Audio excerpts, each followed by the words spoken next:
person in the world, Dateline New York. Number 3, best interviewing cliche, Gretchen Carlson from Clusterfox. Is cap and trade dead here in the U.S.? A lot of people would say yes because of ClimateGate. Let's try this. A lot of people would say yes. When she slobbered all over Derek Jeter during an interview and never mentioned that her husband is Jeter's agent and a large percentage of his income is based on how buffed up Jeter's reputation is Gretchen Carlson's career dead here in the U.S.? A lot of people would say yes. That was fun. Number 2, best amnesia, Porky Pig, goes on Fox to what he always does. Kane has gone in some of his ads beyond the 100% truth test. What do you mean what you said? And says, since President Obama came to office, the federal deficit has grown by $1.46 trillion. That is 1,460 billions of dollars.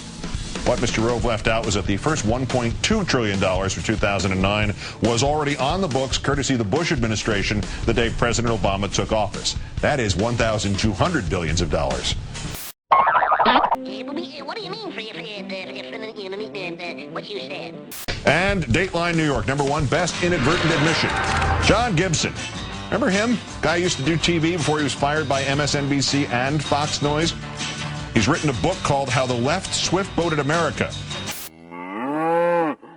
As a guest on the last channel to fire him, must be pretty embarrassing to need the money from the book that much. He said the left, quote, were lying through their teeth and they got away with it. And Steve Doocy said they looked at the game plan that the Republicans and the Swift-Boaters did back against Kerry, and they said, okay, it worked. And that's when Gibson gave away the store. He said, the formula is demean, ridicule, and repeat it as often as possible until people believe it. In other words, Gibson is saying that the left did that by emulating the Swift-Boaters. And thus, in other words, Gibson is also saying the Swift-Boaters' formula is demean, ridicule, and repeat it as often as possible until people believe it. Thanks for confirming that, John. Now I'm a believer, not a train. Two stories tonight's worst persons in the world, the bronze to Lauren Pedersen, executive producer of Clusterfox and Friends. After one of the otherwise comical but sadly politically propagandistic, quote, mistakes, unquote, one of her bosses over there established a zero-tolerance standard. But when this graphic went up on her show suggesting 94% of people believed it was likely or very likely that climate change scientists had distorted facts, and one of the hosts said the number could easily reach 100%, and also that 120% believed it was possible, Ms. Pedersen said there was no error in that graphic. We were just talking about 3 interesting pieces of information from Rasmussen, the pollsters. We didn't put on the screen that it added up to 100%. Thus, no one at Clusterfox will even be reprimanded. So the zero-tolerance policy must mean that when it comes to how much journalistic integrity they must maintain, at Fox, they'll tolerate 0. Our runner-up, Lonesome Road's Beck. Speaking of which, Goldgate is gathering momentum. Now it's the LA Times questioning why Beck is telling his audience that the economy is going to collapse and they should be buying gold. Are we facing the end of the almighty dollar?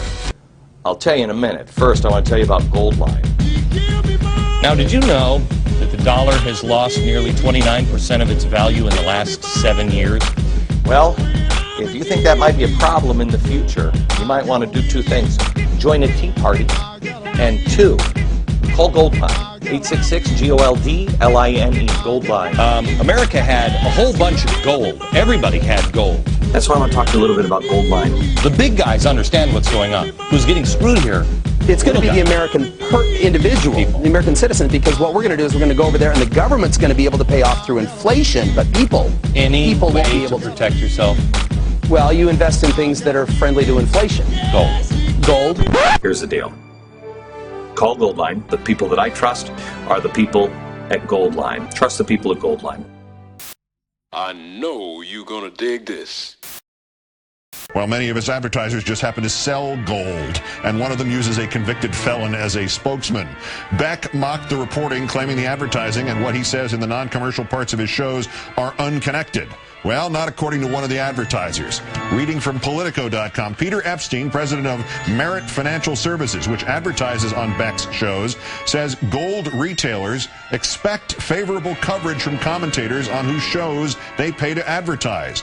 You pay anybody on any network, and they say what you pay them to say, said Epstein. They are bought and sold. So Beck is saying his argument for gold is organic, but one of the men who sponsors his program is saying he's paying Beck to say that Beck is, quote, bought and sold.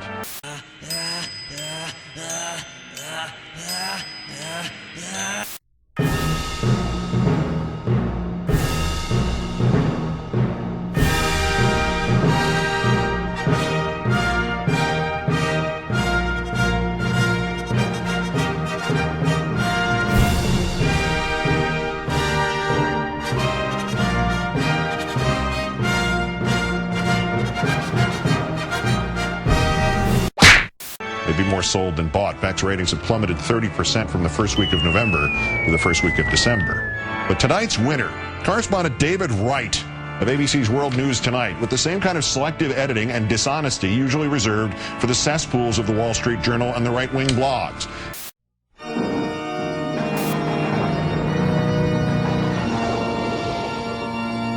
Tonight, Mr. Wright and ABC tried to make Jon Stewart of The Daily Show look like a climate change denier. This is the soundbite they played in Mr. Wright's report this evening. Poor Al Gore. Global warming completely debunked via the very internet you invented. Oh! This is the Fuller clip, not edited to stand Jon Stewart's meaning on its head. Poor Al Gore. Global warming completely debunked via the very internet you invented. Oh! Oh, the irony! The irony! Actually, the real story is not quite that sensational. Now, does it disprove global warming? No, of course not. No, of course not, unless you have A, no journalistic qualifications, B, no journalistic ethics, or C, you are falsifying the news to fit a personal political agenda. At Fox, when they do that, they make an excuse.